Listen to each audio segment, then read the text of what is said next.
నమస్కారం గురువుగారు. నమస్కారం మిత్రమా. ఇప్పుడు 9వ తారీఖు ఉగాది. అసలు ఉగాది అంటే ఏమిటి? మ్మ్. ఉగాది ఎందుకు జరుపుకుంటారు? షడ్రుచులు అంటారు కదా, ఎందుకు చేసుకుంటారు? చూడండి ప్రేక్షకులందరికీ, ఉగాది అంటే గతంలో మీరు అన్నట్టుగానే చాలా వీడియోలు చూసాం మనం. ఉగాది అంటే తెలుగు సంవత్సరాన్ని మొదలుపెట్టిన రోజు ముఖ్యంగా మాట్లాడుకుంటూ ఉంటాం. అంతరార్థం అనేది చాలామందికి తెలియదు. గతంలో కూడా మీరు నన్ను చాలా ప్రశ్నలు అడిగినప్పుడు కొంచెం డీప్గా వెళ్ళాం. మేడారమే కానీ, తర్వాత వేరే వేరే అఘోరాల ప్రశ్నలు కానీ, ఏదైనా గుప్త నిధులు, చారిత్రాత్మకంలో అయిన నిర్ణయాలే మీకు చెప్పడం జరిగింది గతంలో కూడా. అలాగే ఉగాది గురించి కూడా గతంలో చాలా వీడియోస్ చూసినప్పుడు ఏం చెప్పారంటే మిత్రమా, ఒక ఉగాది యొక్క ప్రత్యేకత చెప్పారు కానీ దాని అంతు ఆరంభం అనేది ఎక్కడ రాలేదు. కాబట్టి ఏంటంటే ఈరోజు ఈ సమయాన్ని ఇచ్చినందుకు చాలామందికి ఈ విషయ వివరణలు చెప్పగలుగుతాను. చూడండి, యాక్చువల్లీ మీరు అన్న ఆ పేరు ఉగాది కాదు, మన ఈ శాస్త్రజ్ఞానాల్లో రాసి ఉన్నది యుగాది. యుగాన్ని ఆరంభించిన ఒక యుగ పురుషుడి యొక్క రోజు యుగాది. రాను రాను రాను రాను రాను ఉగాది అయ్యింది. అంటే నక్షత్రాల ఆగమనం, అంటే నక్షత్రాలని లెక్క పెట్టుతూ రాస్తూ వచ్చిన తరుణాన్ని మనం ఉగాది అనే సందర్భాన్ని వింటూ ఉంటాం ఎక్కువ శాతంగా. అసలు నక్షత్రాలని లెక్క పెట్టడానికి గల ముఖ్యమైన కారణాలు ఏంది, యుగానికి సంబంధించిన ఒక యుగ పురుషుడి యొక్క చరిత్ర ఏమిటి, ఆ యుగ పురుషుడు ఎవరు, ఆ విషయ వివరణ తెలుసుకోవడం అనేది ముఖ్యమైనది. ఏంటంటే ఇకపైన నన్న పండగల విషయంలో ప్రత్యేకత తెలుసుకొని చేసుకోవడం చాలా బాగుంటుంది అనేది ఒక అవకాశం నాకు. అయితే కాలగానం ప్రకారంగా చూసుకుంటే మిత్రమా, ఈ కాలగమనంలో మనము చారిత్రాత్మకమైన నిర్ణయాలకు వెళ్తే ఉగాది పండగ రోజు ప్రత్యేకతని మాట్లాడుకుంటూ ఉంటున్నప్పుడు చూడండి, రాక్షస సంహారణ చేసిన విష్ణుదేవుడి యొక్క రోజుని కూడా ఉగాది చేసుకుంటూ ఉంటారు. చూడండి, సోమకాసురుడు అనే ఒక రాక్షసుడు ఉండే పూర్వకాలంలో, చాలా సంవత్సరాల క్రితం. ఒకప్పుడు మన భూమండలంలో ఇన్ని పండుగలు లేవు మిత్రమా, ఓన్లీ ఉగాది మాత్రమే ఉండేది. ఈ యుగాది కూడా సంక్రాంతిని తెల్లారి చేసుకునేవాళ్ళు. ఈ మార్చి 3వ తారీఖు 3వ నెల కానీ 4వ నెలల చైత్రమాసంలో చేసుకునే రోజు కాదు మనది. ఒకప్పుడు సంక్రాంతి నెక్స్ట్ డేనే మన వాళ్ళు చేసుకునేవాళ్ళు యుగాది. దాని గురించి రాసి ఉన్నాయి కూడా శాస్త్రజ్ఞానాల్లో. అయితే బ్రహ్మదేవుడు ఏం చేశాడు అనంటే, ఈ యొక్క సహజంగా ఏంటంటే ఉగాది అంటే నీ ఉద్దేశంలో ఏంది మిత్రమా, పంచాంగం, కొత్త సంవత్సరం, పంచాంగం, నీ జీవితం ఎలా ఉంది, ఉద్యోగం, వైవాహికం, ఆరోగ్యం, తర్వాత ఇంకేదైనా జీవితంలో లాభాలు నష్టాలు, ఇది మాట్లాడతాం కదా. బ్రహ్మదేవుడి యొక్క డ్యూటీ, ఆయన కార్యకలాపాలు ఏంటంటే మిత్రమా, రాతలు రాయడం. అంటే పంచాంగం రాసింది ఎవరు, బ్రహ్మదేవుడే. కాబట్టి ఇది యుగ పురుషుడు బ్రహ్మదేవుడు, ఆయన గారి యొక్క రోజు ఈ యుగాది. అయితే బ్రహ్మదేవుడు ఏం చేశాడంటే, కాలగమనంలో మన గతంలో శివరాత్రి గురించి చెప్పినప్పుడు ఏం చేస్తామంటే, సృష్టిని ఆరంభించిన రోజు అని చెప్పినప్పుడు కూడా పరమాత్ముడు వారికి కొన్ని కార్యకలాపాలు అప్పచెప్తాడు. మీరు ఇది చేయాలి, మేము ఇది చేయాలి, నేను ఇది చేయాలి అని అన్నప్పుడు ఒక రాక్షసుడు ఏం చేస్తాడంటే మిత్రమా, సోమకాసురుడు రాక్షసుడి పేరు, తీవ్రమైన తపస్సు చేసి, అప్పటికి మానవులు పుట్టి ఎవరి జీవన కార్యకలాపాలలో, ఎవరు జీవనాభివృద్ధిలో, ఎవరు సంసార వైవాహిక జీవితాల్లో వాళ్ళు షెడ్యూల్స్ హెవీగా వాళ్ళ కార్యకలాపాల్లో ఉన్న తరుణంలో ఈయన గారు ఏం చేశారంటే, సోమకాసురుడు ఒక వరాన్ని పొందుతాడు పరమేశ్వరుడు మీద కఠోరమైన పరీక్ష చేసి. ఏమని పొందుతాడంటే, పరమాత్మ నాకు ఈ సృష్టిలో అత్యంత విలువైన ఆస్తి కావాలి అనే వరాన్ని పొందుతాడు. పరమాత్ముడు అంటాడు, అలా కాదు సోమకాసురుడా, నీకు ఆ వరం వల్ల ప్రమాదం సంభవించేది ఉందంటే, లేదు నాకు అత్యంత విలువైన ఆస్తి కావాలి, అత్యంత విలువైన రక్షణ కావాలి, అత్యంత విలువైన గ్రంథాలు, పత్రాలు, ఎవరి జీవన గమనం రాస్తున్నామో అవి నాకు కావాలి, దానికి వరాన్ని మీరు ఇవ్వాలి అని చెప్తే, తండ్రి అంటాడు, నీకు ప్రమాదం ఉంది అందులో అంటే వినకపోవడం చేత పరమాత్ముడు ఏం చేస్తాడంటే, తదాస్తు అని వెళ్తాడు. అప్పుడు అత్యంత విలువైన, ఇప్పుడు చూడండి మానవులు ఒక జీవిత చక్రంలో తెలుసుకోవాల్సింది ఏంటంటే, ఆస్తులు అంతస్తులు కాదు, వేసుకున్న ఈ అలంకరణ కాదు అత్యంత ముఖ్యమైనది. అత్యంత ముఖ్యమైనది ఈ మానవ జన్మలో ఏంటంటే మిత్రమా, నీ తలరాతలో మంచి చెడు, భార్య, పిల్లలు, ఎదుగుదల, డబ్బు, నష్టం అన్నీ రాసి ఉంటాయి. అంటే అత్యంత విలువైన ఆస్తి ఏది మిత్రమా, నీ తలరాత. అయితే తలరాతలే మార్చేసుకోవాలి నేను, బ్రహ్మ ఏంది తలరాతలు రాసేది, నేను రాస్తా అందరి తలరాతలు అన్న అహంకారం ఈయనకు వచ్చి, ఈ సోమకాసురుడు, ఈ రాక్షసుడు ఏం చేస్తాడంటే ఆ వరాన్ని పొందుతాడు. కానీ బ్రహ్మదేవుడు ఏం చేస్తాడు, బ్రహ్మదేవుడికి ఎక్కడుంటుంది మిత్రమా తెలివి? నీకు నాకు తెలిసి గతంలో చెప్పినట్టుగానే బ్రహ్మదేవుడి అస్త్రమంతా నాలుక మీద ఉంటుంది. సరస్వతి మాత ఎక్కడుంటుంది? నాలుక పైన. అయితే బ్రహ్మదేవుడు ఎప్పుడు పడుకోడు, నిద్రపోడు ఎప్పుడు, ఎందుకంటే ఆయన ప్రతి నిత్యం రాస్తూ ఉండాలి, రాతలు చదువులలో ఉండాలి కాబట్టి. అయితే బ్రహ్మదేవుడికి ఆ రోజే ప్రత్యేకత ఎందుకు వస్తుందంటే, ఒక ఉగాది ఏదైతే ఈ ఉగాది నువ్వు చెప్తున్న 9 తారీఖు చేసుకుంటామో అప్పటి నుంచి మళ్ళీ వచ్చే ఆ యుగాది వరకు బ్రహ్మదేవుడికి 24 గంటలే, ఒక రోజే అవుతుంది ఆయనకి. అంటే ఆ యుగ పురుషుడు మన జీవితాలను రాసే రోజు బ్రహ్మదేవుకి ఒక యుగాది నుంచి ఇంకొక యుగాది వచ్చే వరకు 24 గంటల వ్యవధే. అంటే ఒక సంవత్సరం 365 రోజులు బ్రహ్మదేవుడికి ఒక రోజు అన్నమాట. అందుకే ఆయనని యుగాది అన్నాడు, యుగ పురుషుడు అన్నారు. ఆయన ఏం చేశాడంటే మిత్రమా, ఒకరోజు బాగా అలసిపోయి కొద్దిగా అలా వెనక్కి ఒరిగి నిద్రపోయిన సమయంలో నోరు తెరుస్తాడు. నోరు తెరవగానే ఆయన సరస్వతి మాత ఏది తాళపత్రాలు, తాళ గ్రంథాలు, మానవుల జన్మ రహస్యాలను రాసే ఆ గ్రంథాలు ఉంటాయి కదా బ్రహ్మదేవుడి నాలిక పైన, ఈ సోమకాసురుడు రాక్షసుడు అది ఎత్తుకొని వెళ్ళిపోతాడు. తీసుకొని వెళ్ళిపోయిన ఆ తరుణం ఇక సోమకాసురుడు దొరకవద్దు, ఎందుకంటే బ్రహ్మదేవుడు పెద్ద దేవుడు, గొప్ప దేవుడు, ఆయన ఎక్కడున్నా కనిపెడతాడని చెప్పేసి మహాసముద్ర గర్భంలో ఎక్కడైతే అలలు చుట్టుకుంటుంటాయో, ఎవ్వరు పోయినా చనిపోతారు, ఒక పడవ వచ్చినా, ఒక మానవుడు వచ్చినా, ఇంకెవరైనా రక్షించడం వచ్చినా కూడా దొరకని గర్భస్థితిలోకి వెళ్ళిపోతాడు. లోపలికి వెళ్ళేసి అక్కడ దాచుకొని ఆయన గారు తలరాతలు మార్చడాలు, ఆయన రాతలు రాసుకోవడాలు, ఇట్లాంటి కొన్ని చేరుస్తుంటూ ఉంటాడు. ఇది ఆ కాస్త ఈ కాస్త బ్రహ్మదేవుడు ఒకసారి స్తంభించిపోతాడు.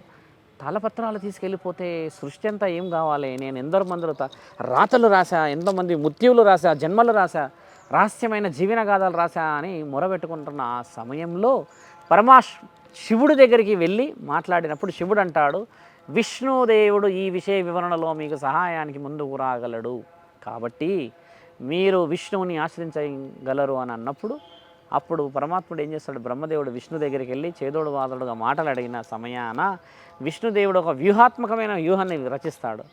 మత్స్యకారకుడు అవుతాడు, చేప. ఇప్పుడు విష్ణువు దేవుడి యొక్క రూపం ఇంకోటి చాలామంది మెడలో వేసుకుంటారు, గుర్తుందా? మత్స్యావతారం. ఆ మత్స్యావతారం ఎలా వచ్చిందంటే మిత్రమా, ఈ సోమకాసురుడు అనే రాక్షసుడిని చంపడానికి మహావిష్ణువు పరమాత్ముడు ఆ రూపాన్ని ఎత్తుకుంటాడు. ఎత్తుకున్న ఆ తరుణమే మీరన్న ఈ యుగాదిని చేయడానికి కూడా సహకరణ పడిన రోజు.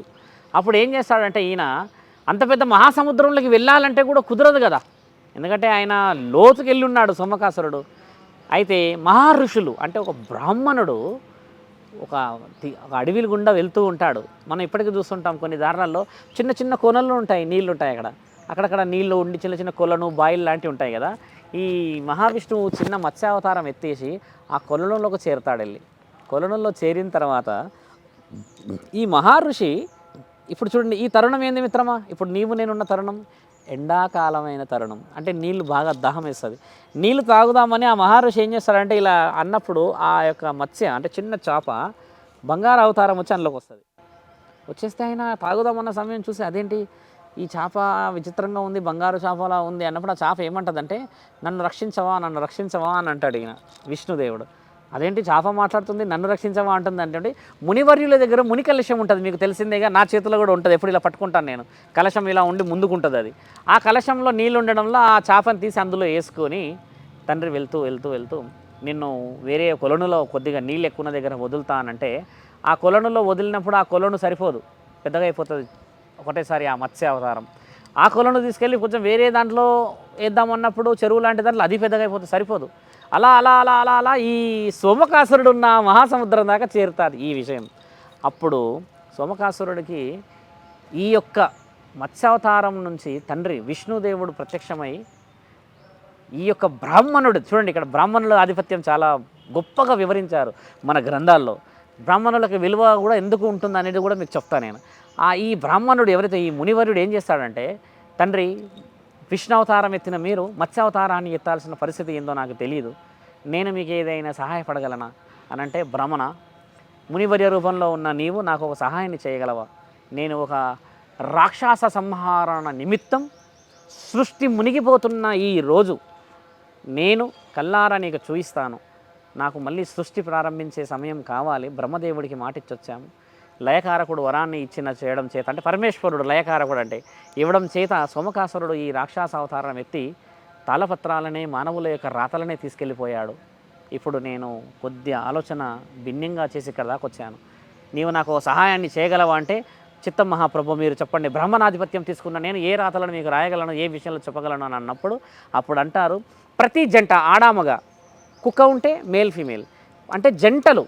ఇప్పుడు ఏ జంతువునైనా జంటలని ఒక మహాసముద్రం కదా వీళ్ళు చేరిన ఆ సముద్ర తరుణం అందక ఈ సోమకాసురుడు ఉన్నది ఎక్కడ, ఆ యొక్క గర్భం. అంత పెద్ద సముద్రంకి ఈయన గారు ఏం చేస్తారంటే ఒక పెద్ద ఓడ సిద్ధం చేసి ఈ మునివరిల పేరు చూడండి, ఈయన మునివరిల పేరు కూడా శాస్త్రగ్రంథాల్లో చాలా చాలా చాలా చాలా లిఖించబడింది. ఇప్పుడు ఉగాది రోజు కూడా పంచాంగం బ్రాహ్మణుల చేత మనం చెప్పించుకోవడానికి చాలామంది ఉత్సాహం చూపించడానికి కారణాలు కూడా ఉన్నాయి. ఈయననే వచ్చేసి సత్యవంతుడు, ఈయన పేరు మంచి గుణగంతుడు. ఈయన గారు ఏం చేస్తారంటే ఒక పెద్ద ఓడని నిర్ణయించి అన్ని జంతువులలో మేల్ ఫీమేల్ ఆడామగ అన్నిటిని ఎక్కిస్తాడు. అన్నీ ఎక్కించేశాక విష్ణుదేవుడికి చెప్తాడు, తండ్రి మీరు ఇచ్చిన ఈ యాగమనం అయిపోయింది, అంటే నీవు కూడా ఇందులోకి ఎక్కు అని చెప్తే ఈయన కూడా ఎక్కుతాడు. ఆడామగ అందరిని ఎక్కించిన తర్వాత అందరు వచ్చేసిన తర్వాత మేము మళ్ళీ వస్తామని చెప్పేసి ఈ సోమకాసురుడి యొక్క సంహారణ గురించి అని చెప్పి తండ్రి మత్స్యావతారంలో గర్భంలోకి వెళ్తాడు. సముద్రం గర్భంలోకి వెళ్తే ఆయన గారు కింద ఉంటాడు. ఆయనతో సంహారణ చేసి తాళపత్ర గంధరాలను తీసుకొని వస్తున్న ఆ తరుణంలో విష్ణుదేవుడు కిందికి వెళ్ళిన తరుణం ఎంత డీప్ ఉంటుందంటే మిత్రమా, మొత్తం సృష్టి అంతా మునిగిపోతుంది ఆ సమయం. కేవలం ఈ ఓడ మాత్రమే మిగిలి ఉంటుంది, ఇది నీళ్ళల్లో ఉన్నందుకు. ఈ ఓడలనేమో అన్ని జంటలు ఉంటాయి, అంటే మళ్ళీ సృష్టి ప్రారంభించడానికి. అప్పుడు కిందికి వెళ్ళిపోయిన తర్వాత సంహారణ జరిగిన తర్వాత తండ్రి పైకి వచ్చి ఆయన మహావీరుడి రూపాన్ని తీసి బ్రహ్మ పరమేశ్వరులు అందరూ వచ్చిన తర్వాత అప్పుడు బ్రహ్మకి పరమాత్ముడు ఆజ్ఞిస్తాడు, సృష్టి మునిగిపోయింది, ఈరోజు అందరూ మునిగిపోయారు, కానీ జంటలందరూ మిగిలి ఉన్నారు కాబట్టి ఇకపై ఈ సృష్టిని నీవు మళ్ళీ ప్రారంభించు. అంటే నక్షత్రాల ఆగమనాన్ని నీవు యుగానికి పురుషుడివి కాబట్టి యుగ పురుషుడివి కాబట్టి రాయవలను. ఇకపై నీవు సిద్ధంగా ఉండి రాతలో రాయి. ఇకపై మానవుల జీవిత ఇంకా ఎవరి గురించి అయినా రాస్తున్న ఈ తరుణమే నక్షత్రాల ఆగమనం. ఇకపై నుంచి ఇది ఒక యుగానికి ఉన్న పురుషుడివి కాబట్టి నీ వల్ల జరుగుతున్న ఈ గొప్ప కార్యక్రమానికి యుగాది అంటే ఈరోజు మొదలైన రోజు ఉగాది అన్న ఒక గొప్ప తరుణం. ఇదంతా ఉగాది సంక్రాంతి తెల్లారి చేసుకునేది. మత్స్యావతారం ఎత్తేసి తండ్రి సోమకాసురుడిని రక్షించి చంపేసి ఆయన గారి యొక్క సంహరణ చేయడం వల్ల ఈ ఉగాదిని ఆ యొక్క గొప్ప రోజుని ఒక 3 నెలల ముందు చైత్రమాసానికి తీసుకొచ్చుకున్నాం మనం. ఒకప్పుడు ఇంటర్నేషనల్ ఫెస్టివల్ ఇది, అంటే అంతర్జాతీయంగా జరిగేది. ఇప్పుడు చూడండి ఈ భూమండలంలో మహా అంటే ఒక 8-9 రాష్ట్రాలు చేసుకుంటున్నాం మనం అంతే. సౌత్ మొత్తం పాటిస్తాము, ఢిల్లీ పంజాబ్ కొద్దిగా రాష్ట్రాలు, అక్కడ గుజరాత్ లాంటి వాళ్ళు పాటిస్తారు, అంటే కొంచెం తెలిసిన వ్యక్తులే. ఈ యుగానికి ముఖ్యమైన అంతం అది మిత్రమా.